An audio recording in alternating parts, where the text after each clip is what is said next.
From dirty cities to nuclear wastelands, these are the most toxic locations on Earth.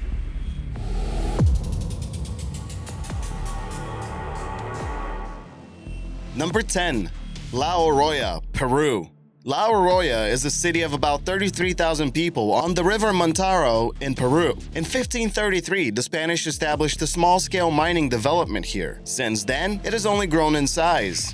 Then the Americans got their hands on the land. A smelter was built in 1922 by the American Cerro de Pasco Corporation. Ever since then, the smelter, La Oroya's main employer, has been exposing people of this city to toxic emissions. In 1997, Dough Run Peru acquired La Oroya smelter and with it inherited all of the problems that the smelter caused. The previous owners had not invested in any cleanup operations. The water in the river became toxic and the soil was poisoned with alarming amounts of lead. In La Oroya, 99% of children have high levels of lead in their blood. The average lead level, according to a 1999 survey, was triple the WHO limit. Dough Run Peru has developed an environmental management plan for the smelter. It's believed that the implementation of this plan will be effective, but not immediately. Meanwhile, red alerts to stay inside will be issued when needed.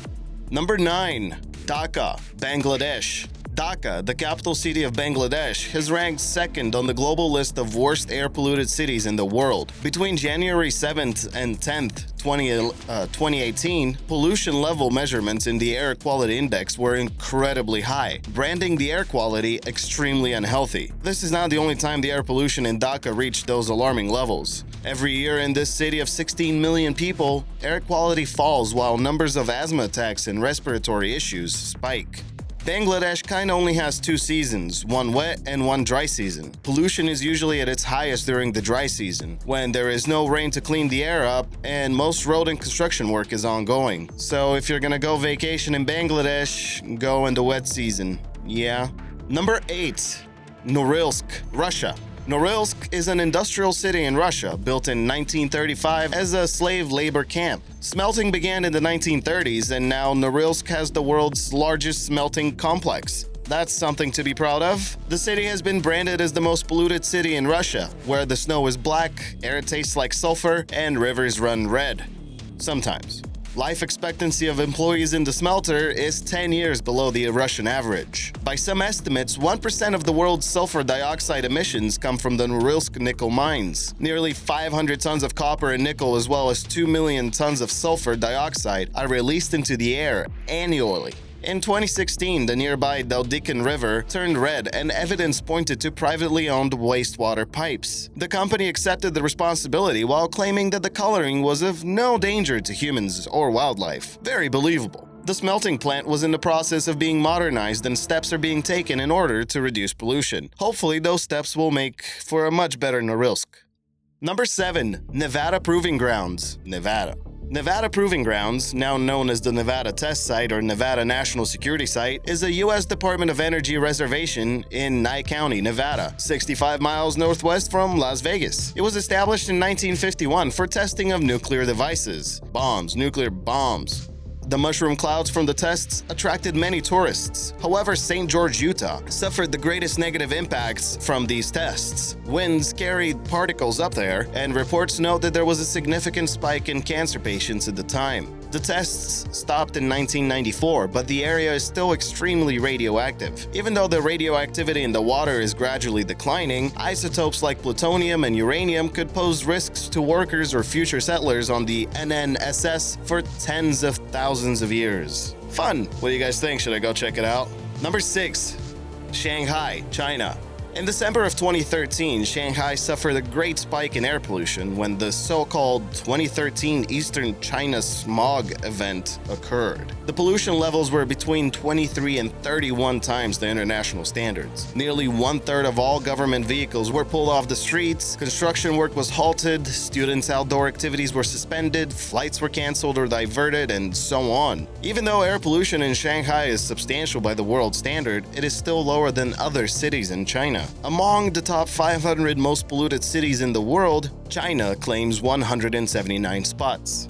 China is struggling to control pollution, mostly caused by burning of coal in factories, chemical dumping, and urbanization. Up to 760,000 people die prematurely each year in China because of air and water pollution. It's believed that the Chinese government asked for some of the results not to be published in order to avoid social unrest. Thankfully, China is taking extremely serious measures to reduce pollution, closing down coal factories, smelters, and mills, while switching over to more eco-friendly energy sources.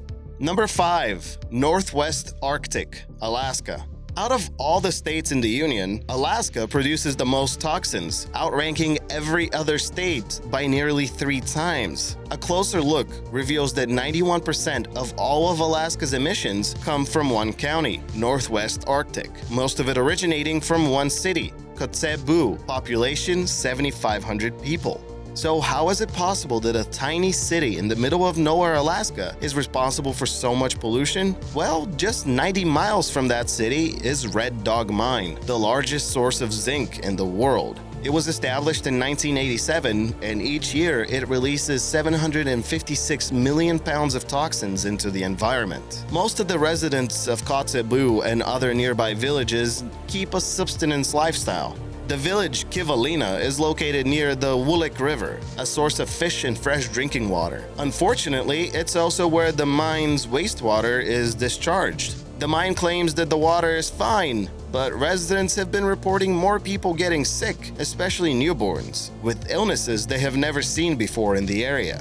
Number 4. Asse2 Mine, Germany. The Asse2 mine opened around 1906, initially extracting potash and producing rock salt. But during the period between 1964 and 1995, the mine was used as a storage of radioactive waste. Now this mine has been abandoned, with barrels of low-level and medium-level waste in a jumbled heap, some of it not even contained properly. There's fears that the mine could fill with water, and authorities are rushing to remove the waste with remotely operated vehicles, since it is unsafe for workers to go in there. The water is coming from the leakage caused by rock movements, which could dissolve rock salt that was used to seal the radioactive waste. Authorities fear that groundwater in the region could become contaminated and are in a hurry to safely remove and store this waste before it's too late. This info is kind of old, but for some reason, no one cares enough to write an update on the story. Number 3. Waste Isolation Pilot Plant, New Mexico.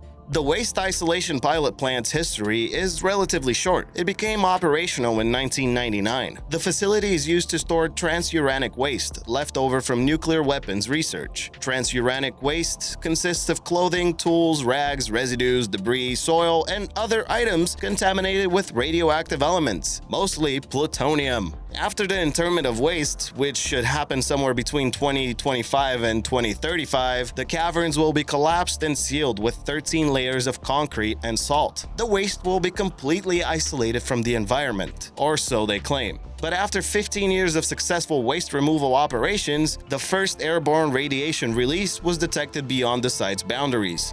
The accident was caused by a barrel that exploded because contractors packed it with organic cat litter instead of clay cat litter. Well, wait. Pause. Kitty litter? What the hell? As it turns out, kitty litter is used to soak up some radioactive materials.